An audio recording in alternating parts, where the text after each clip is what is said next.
वो पुण्य तो समाप्त होंगे, स्वर्ग समय भी समाप्त होगा, फिर कहाँ जाओगे? पता नहीं बच्चा, फिर कहाँ जाना होगा। मैं बताऊंगा फिर कहाँ जाओगे। फिर पीछे तू पशुआ की जय गद्दा बैल बनाई, ये 56 भोग कहाँ मन भोरे की तकुरड़ी चरने जाई। फिर आप नरक में जाओगे। आपके पाप भी साथ हैं, पुण्य भी साथ, दोनों इकट्ठे। पुण्य भी साथ जमा होते हैं और पाप अलग जमा होते हैं, पुण्य अलग। जब पुण्य समाप्त हो जाएंगे आप स्वर्ग से भी ऐसे भगा निकाल दिए जाओगे, फिर नरक डाले जाओगे। नरक के बाद 84 लाख योनियों के शरीर में जाओगे। इस विधान से वो स्वयं भी परिचित था, क्योंकि विद्वान को समझाना बहुत आसान होता है जब उसकी बुद्धि ठिकाना आ जाता है। तो कहना हाँ बेटा ऐसा ही होगा। फिर खाक भक्ति हुई, और विष्णु भी मरेगा एक दिन, उसकी भी आयु है। परमात्मा देखो कहते हैं मोती मुक्ता दर्शत नाही, ये जग है सब अंदरे, दिखत के तो नैन चश्मिन का फेरा मोती आवे अंदरे। परमात्मा कहते हैं विष्णु जी भी मरेंगे कि नहीं, ये तो अजर अमर है, ये तो सर्वेश्वर है। परमात्मा बोले कि आप पुराणों को सत्य मानते, कहाँ परम सत्य है कि श्री देवी पुराण 3रा स्कंध, उसमें देवी को विष्णु जी स्वयं स्वीकार कहते हैं 123 पृष्ठ पे, सचित्र मोटा टाइप, गीता प्रेस गोरखपुर से प्रकाशित। अब जो दास आपको रेफरेंस दे रहा है तो वर्तमान के, उसमें परमात्मा ने अलग से बताया था। उसमें लिखा है कि तुम शुद्ध स्वरूपा हो। विष्णु जी खुद कहते हैं मैं और शंकर और ब्रह्मा, हमारा तो जन्म और मृत्यु होता है, आप कहते हो ये अविनाशी है। अब वो तो घोट तो उसने रखी थी, पढ़ रखी थी, कंठस्थ याद थे। हाँ बेटा लिखा तो ऐसा ही है। फिर ये अजर उम्र कहाँ से लिखा है वो दिखा दो, मैंने जाइए अजर उम्र लिखा हो। लोक वेद सुना सुना तो आप लोगों को सुनाते हो और नाम लेते हो वेदों गीता और पुराणों का। अब बुढ़ा आदमी कति छक्के छूट गए उसके, आंडी पाक रहा था, विद्वान पाक रहा था। कहने के बच्चा भी क्या करूं कि मैं बताऊं ऐसे साधना कीजिए। फिर उसके मन में ये आता है, रामानंद जी के मन में, क्योंकि वो अभ्यस्त समाधिस्थ होने का हठ योग करते ये सभी, और समाधि लगाने की चेष्टा करते हैं। कहता बेटा बच्चा मैं समाधिस्थ होता हूँ ना, मेरी सुरती बहुत दूर तक जाती है। परमात्मा बोले भाई, कहते योग युक्त प्राणायाम कर, जीत्या सकल शरीर, गरीबदास त्रिवेणी के घाट में वो अटक रहे बलवीर।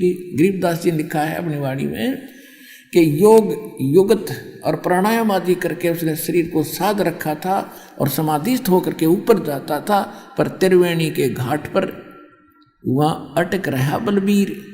कि ये अपने आप को महान मानता था। उस आगे जाके त्रिकुटी के पार जाके, त्रिकुटी पर जाकर 3 रास्ते बन जाते हैं, उसको त्रिवेणी बोलते हैं। एक त्रिवेणी तो अलग है, जैसे ईला और पिघला जाकर मिलती है उसको भी ये त्रिवेणी कहती है, वो नहीं।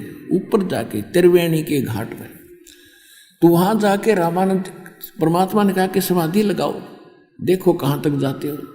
अब जो ही उन्हें समाधि लगाई वो तो व्यस्त था, तो वहां पहुंच गए जहां तक वो डेली धक्के खा आ करता ऊपर समाधि में। साथ में भगवान उसी रूप में, छोटे बालक रूप में वहां बैठे जाके। अब परमात्मा ने कहा इससे आगे कहाँ जाओगे? का पता नहीं कहाँ जाऊंगा। ये 3 रास्ते हैं। जब तेरी आपकी मृत्यु होगी, ये सामने वाला तो ब्रह्मरंध्र है, ये तुम्हारे इस ओम नाम से और इस और अन्य मंत्रों से नहीं खुल सकता। वो मेरे पास है वो चाबी इसके खोलने की, सतनाम है उससे खुलेगा ये। और इधर ये रास्ता है, ये तुम्हारे उन ब्रह्मा विष्णु महेश के लोक को जाता है। जिस समय आपकी मृत्यु होगी उस समय सबसे पहले आप धर्मराज के पास जाओगे। धर्मराज आपको जाते ही, क्योंकि आप विष्णु के पुजारी हो, आपको विष्णु लोक में भेज देगा। आप विष्णु लोक में चले जाओगे। वहाँ पुण्य समाप्त होने के बाद फिर तो नरक में जाओगे। ये तुम्हारी स्थिति है। और वो रास्ता आगे जाना है, ऊपर को जाना, ब्रह्मरंध्र खोल के आगे चलेंगे। ये तुम्हारे किसी मंत्र से नहीं खुलेगा। मेरे पास वो ओरिजिनल मंत्र है जिससे ये खुलेगा। खोल के दिखाऊं आकांक। परमात्मा ने एक लीला की स्मरण किया कि मैं सुमन करता हूँ उस सतनाम का। वो एकदम सामने एकदम ऐसे पटाख जैसी गेट खुल गया। ऐसे समाधि में अब समाधि में सोपन सा होता है, सब प्रत्यक्ष दिखाई देते रहते, सब क्रियाएं करता है इंसान, शरीर यहाँ होता है, ऊपर से मानसिक सब क्रियाएं स्पष्ट हो रही होती। तो परमात्मा उनको लेकर अंदर गए और कहा कि आगे, अभी आगे नहीं ले जाऊंगा, अब आप जाओ वापस। हाँ, परमात्मा को फिर उसको ऊपर जाके दिखा के देख, आप जिसको निराकार कहते हो ये है वो काल। और फिर परमात्मा सचखंड में लेकर गए उसको, सतलोक में,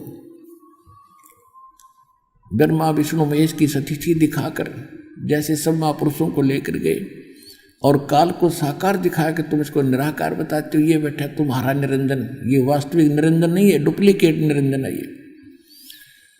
और फिर उस 12वें द्वार को, पहले फिर 11वां द्वार पार करके अक्षर पुरुष के लोक में प्रवेश किया, फिर 12वां द्वार पार करके फिर सचखंड सतलोक अमरलोक में प्रवेश किया। और आत्मा रामानंद जी की परमात्मा साथ लेके, शरीर नीचे ही बैठा था। ऊपर जाके दिखाए वो सारे वास्तविक स्वर्ग, जिसको रियल हेवन, ये है वास्तविक स्वर्ग, वो नकली स्वर्ग है तुम्हारे सारे। ये है वो अमरलोक, यहाँ की सदाबहार वृक्ष हैं, यहाँ किसी प्रकार का कोई अभाव नहीं है, यहाँ वृद्धावस्था नहीं है, मृत्यु नहीं है। ये है गीता अध्याय नंबर 15 के श्लोक नंबर 4 में, जिसके विषय में कहा परमात्मा ने बताया कि तत्व ज्ञान की प्राप्ति के उपरांत परमेश्वर के उस परम पद की खोज करनी चाहिए, जहाँ जाने के बाद साधक फिर लौटकर कभी संसार में नहीं आते। ये स्थान वो है स्वामी जी। और गीता अध्याय नंबर 7 के श्लोक नंबर 29 में कहा है कि मेरे इस ज्ञान का आश्रित तो कर लेता है। गीता ज्ञान दाता कहता है कि तत्वदर्शी संत को जो खोज लेता है, उसके पश्चात वो केवल उस तत्ब्रह्म से परिचित हो जाते हैं, सारे ज्ञान से परिचित हो जाते हैं, और वो केवल जरा और मरण से छूटने के लिए प्रयत्न करते हैं।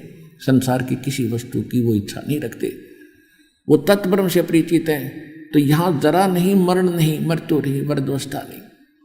आगे लेकर गए रामानंद जी को परमात्मा, उनके साथ से बालक रूप में, वैसी 5 वर्ष की आयु के रूप में। और वहां जाकर देखा वो प्रथम सतीथि में भगवान सिंहासन पर विराजमान है, सिर पे मुकुट है, ऊपर छत्र है, गुम्बज के अंदर बैठे, एक रोम में, एक बाल में करोड़ सूर्य मिला दे, करोड़ चंद्रमा, इतना तेज है। वहां एक चंवर रखा था, 5 वर्ष के बालक भगवान के ऊपर ऐसे चौर करने लगे। रामानंद जी ने देखा सचमुच ये है वो परम अक्षर ब्रह्म जो तख्त पर बैठा है, सिंहासन पर बैठे।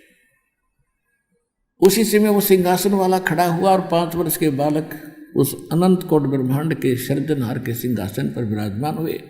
और तेजों में शरीर वाला भगवान उस 5 वर्ष के बालक पर सेवक की तरह चंवर कर रहा है। रामानंद सोच ही रहा था,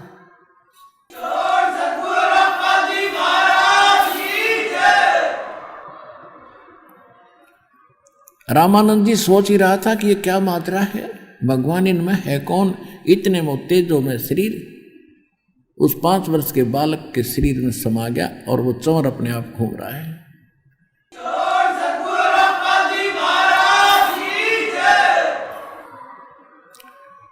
और परमात्मा को 5 वर्ष के बालक का नूर उतना ही हो गया जैसे एक रोम कूप में, एक रोम में करोड़ सूर्य मिला दे, करोड़ चंद्रमा, इतना नूर हो गया उनका।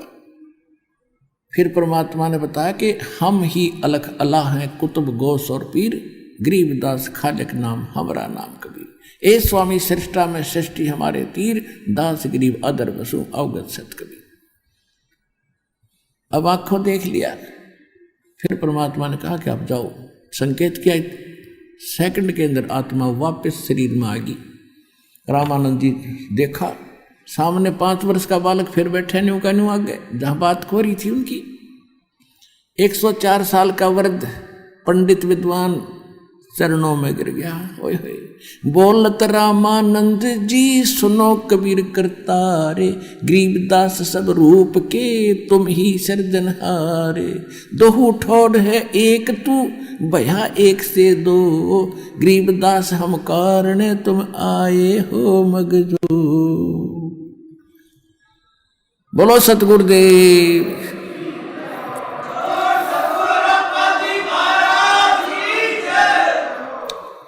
तो हमारे जो भगवान हैं ये पूर्ण परमात्मा सतपुरुष कबीर साहब हैं। अभी हमें लाल की पहचान नहीं थी पुण्यात्माओं, अब आपको लाल की पहचान करा दी है और समझा है तो सिर धर पाओ और भौर नहीं रहे सताओ। बोलो सतगुरुदेव।